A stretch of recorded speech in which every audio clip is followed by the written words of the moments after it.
Bon vendredi à vous, résidents du marché, familles et employés. Je sais que vous étiez nombreux à attendre le point de presse d'aujourd'hui. On était à attendre les derniers détails pour s'assurer de vous communiquer les informations les plus à jour possibles. Donc, vous n'êtes pas sans savoir que des fois, ça change dans les heures qui suivent un point de presse. Notamment ce matin, on a eu un premier communiqué auquel s'est ajoutée une suite de recommandations en date de 12h30, 13h. Donc là, c'est le plus à jour que je peux faire pour vous. Les recommandations sont nombreuses, demeure une certaine flexibilité, mais c'est sans surprise que vous apprendrez que certaines sont aussi resserrées. Donc, un communiqué a été distribué à toutes les portes de nos résidents ce matin, faisant état des nouvelles annonces que je vais vous faire, mais je prévoyais aussi développer davantage avec vous. Donc, sans plus attendre, eh bien, je regarde le communiqué avec vous et je fais les ajouts nécessaires. Pour tout ce qui a trait aux visiteurs et proches aidants, en tout temps, on vous rappelle que c'est une obligation de présenter son passeport vaccinal à l'entrée. Même si vous êtes déjà venu plusieurs fois, on va vous le redemander. Merci de votre collaboration. Et donc, visiteurs et proches aidants doivent fournir cette précieuse preuve de couverture vaccinale et passer par l'entrée principale, s'inscrire au registre et évidemment procéder à la prise de température en tout temps. On vous rappelle que ça demeure vrai pour les aires communes. Il n'est pas possible pour les proches aidants et les visiteurs d'y accéder pour le moment.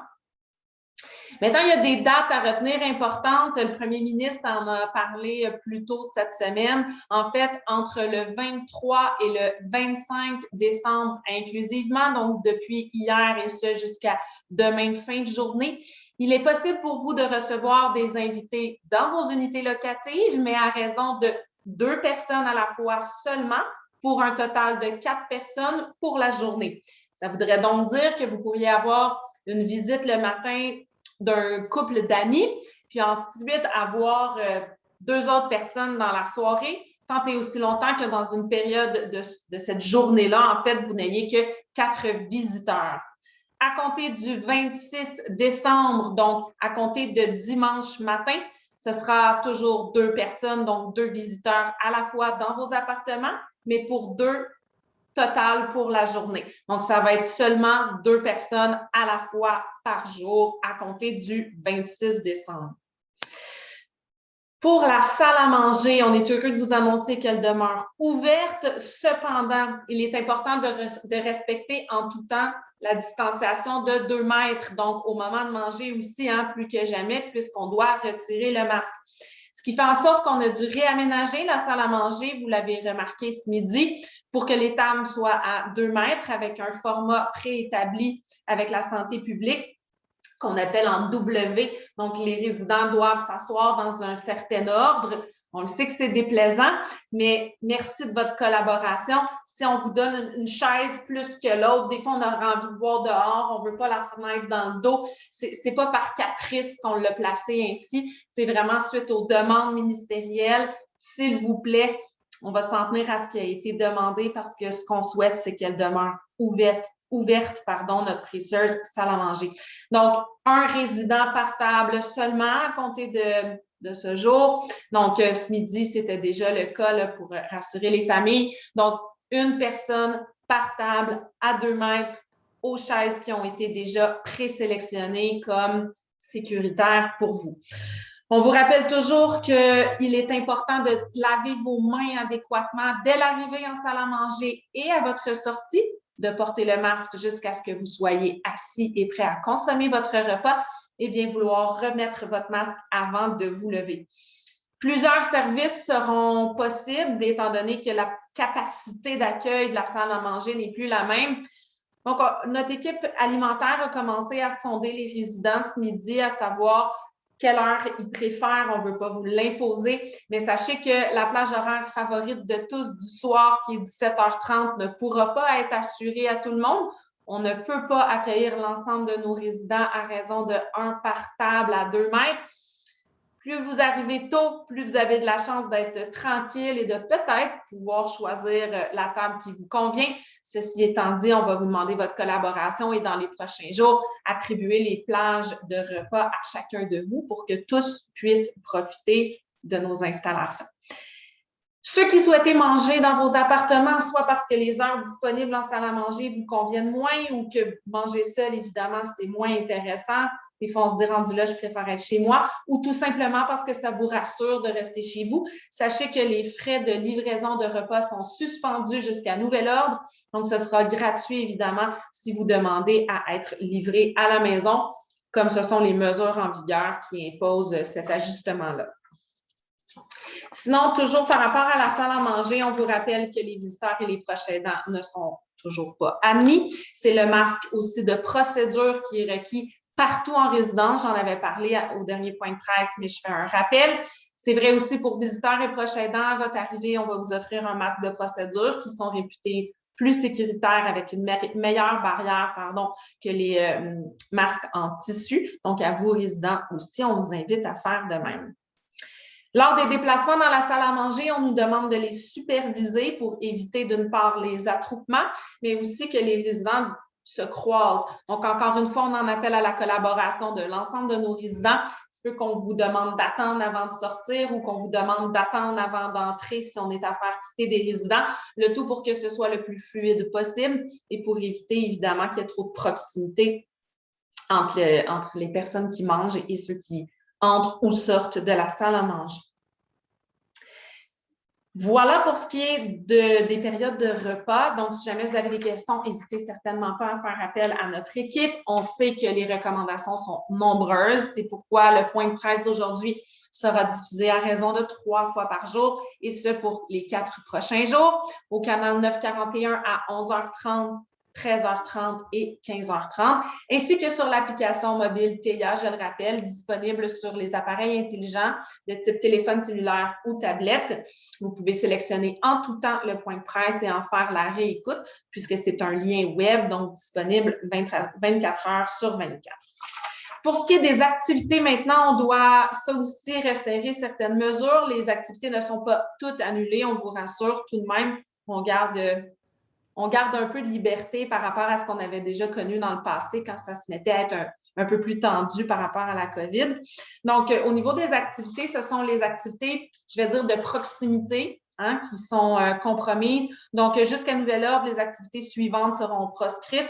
Le chant, cinéma, l'espace de conditionnement physique, donc le gym, le spa. La piscine demeure ouverte, mais le spa devra être fermé.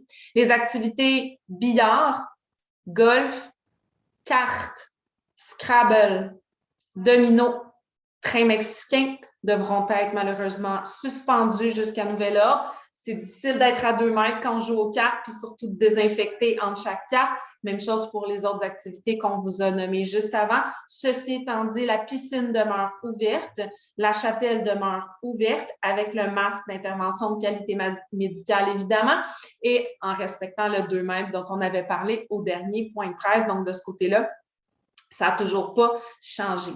Quand vous participez à des activités, on vous rappelle qu'il est important de conserver le masque du début à la fin, et ce sur l'ensemble de vos voies respiratoires, incluant le nez, s'il vous plaît, de désinfecter vos mains avant et après l'activité, de maintenir la saine distanciation de 2 mètres. On l'avait dit la dernière fois, les bénévoles ont grand cœur. Je ne crois pas qu'ils ont envie de devoir faire preuve d'autorité. Ce n'est pas leur rôle. Ça serait vraiment apprécié que tout le monde puisse collaborer parce que, en fait, si on veut garder ces précieuses activités-là en marche, il faut qu'on puisse bien faire les choses, vous le savez. Donc, pour éviter de devoir canceller d'autres activités, notamment les activités très populaires. Donc, j'ai nommé bingo, hockey-o, baseball poche, vont être conservés à condition, évidemment, d'être à 2 mètres et de pouvoir garantir une capacité saine. C'est-à-dire que s'il y a une activité au grand salon, on peut toujours aller jusqu'à 25 personnes maximum à 2 mètres, mais les activités qui se tiennent dans la salle des loisirs, on va devoir réviser le nombre de participants et donc le retrancher d'environ 50% pour que les places occupées soient aux 2 mètres requis et demandés. Donc, on est à prendre les mesures dans la salle des loisirs pour voir ce qui va être possible de faire. En ce qui concerne la salle des loisirs, vous l'avez vécu dans le passé, résident du marché, en fait, c'est plus possible pour les employés de manger en salle à manger avec vous. Ce n'est pas possible non plus de manger dans des petits espaces, donc de 11h30 à 13h. On vous remercie. On va vous emprunter la salle loisirs puisque ce sont des plages horaires où il n'y a pas d'activité pour s'assurer que les employés puissent manger en toute sécurité à une distanciation suffisante pour assurer leur sécurité toujours. Un calendrier d'activités et programmation hebdomadaire sous la forme de l'infolette vont vous être bientôt distribués. On en appelle à votre compréhension. Certaines activités pourraient être annulées sans préavis ou modifiées malgré la distribution de notre programmation suite à peut-être d'autres nouvelles du côté du gouvernement, mais ça ne devrait pas être le cas pour le moment. On demeure confiant que ce qui vous a été annoncé va pouvoir demeurer en place.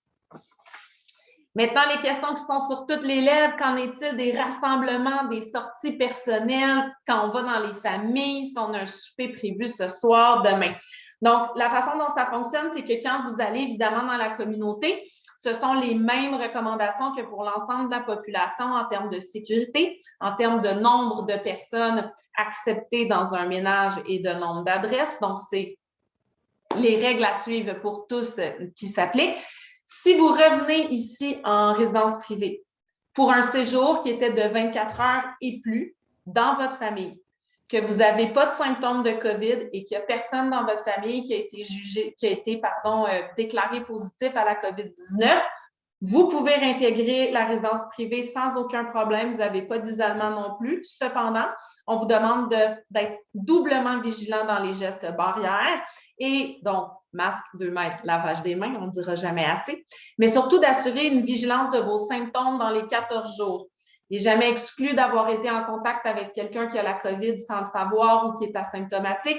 Donc, si vous, de votre côté, et ça vaut qu'on soit allé dans notre famille ou non, hein, si on développe des symptômes qui s'apparentent à la grippe ou à un rhume, si on sent qu'on n'est pas bien, c'est important d'assurer un suivi auprès de la direction de soins et de notre équipe d'infirmières pour qu'on puisse vous assister à savoir si un test de dépistage est requis et quelles sont les bonnes applications à mettre en place pour vous garder en santé, pour vous accompagner si vous avez besoin d'aide, mais surtout, s'il vous plaît, pour éviter de mettre vos familles et nos précieux résidents, vos collègues résidents, à risque de contracter la COVID-19. Donc, devant toute apparition de symptômes s'apparentant au rhume ou à la grippe en tout temps, s'il vous plaît, communiquez avec notre équipe soins, mais particulièrement quand vous revenez de la communauté.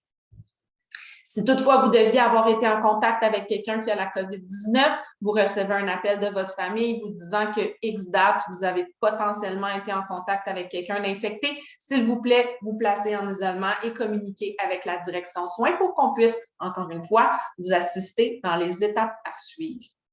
Finalement, certains demandent qu'en est-il des hospitalisations. En fait, si vous deviez avoir un séjour prolongé à l'hôpital ou dans un milieu de soins comme un centre de réadaptation pour une période de 24 heures et plus. Donc, de moins de 24 heures, surveillance des symptômes pendant 14 jours, comme si vous alliez dans votre famille. Mais pour 24 heures et plus dans un milieu de soins, oui, un test de dépistage négatif à la COVID-19 devra être opéré 24 heures avant votre retour en résidence et nous devrons avoir la communication de votre résultat de dépistage, je le rappelle, en milieu hospitalier, centre de réadaptation uniquement, pas dans vos familles, mais en centre de soins pour une période de 24 heures et plus. Un test de dépistage négatif doit nous être communiqué 24 heures avant votre retour. Et une fois de retour dans vos appartements, un isolement sera tout de même requis, mais pour 3 jours seulement. Donc, on n'est pas dans le 14 jours qu'on a vécu avant, mais pour pouvoir procéder à un deuxième test de dépistage, simplement s'assurer que vous n'avez pas été, sans le savoir, possiblement en contact avec quelqu'un qui aurait la COVID-19 en milieu hospitalier, comme les cas, malheureusement, ont tendance à monter actuellement. Ça va? Je sais que c'est beaucoup d'informations. Je sais aussi qu'aujourd'hui, on est à la veille de Noël. Un 24 décembre, vous saviez comme c'est pas le genre de nouvelles qu'on avait envie de vous donner. N'empêche qu'on peut pas faire semblant, on peut pas prétendre que c'est pas en train d'arriver. Beaucoup de cas sont signalés au Québec actuellement. Soyez prudents. Oui, c'est Noël. Oui, c'est le temps de partager, de voir nos proches, mais la sagesse s'impose. Si certains rassemblements peuvent être évités, tels que notre gouvernement l'a mentionné, s'il vous plaît, faisons acte de sagesse, de prudence, de résilience et abstenons-nous. Et si vous avez évidemment quelque chose de prévu à l'extérieur, ce soir ou demain, veillez à suivre les recommandations en vigueur et à veiller à votre santé, à votre sécurité. On veut vous retrouver rapidement. On va bientôt se lancer dans une nouvelle année qui va être pleine de promesses, peu importe ce qui nous sera annoncé. Mais d'ici là, je pense à vous. Mon équipe est là pour vous. On vous espère dans des petits moments magiques malgré tout. Des fois, c'est dans des petites choses simples qu'on trouve la magie. Ça va? Donc, à bientôt et on vous tient au courant. Si toutefois il devait y avoir de nouvelles mesures, un nouveau point de presse sera rapidement enregistré. Merci, joyeux Noël.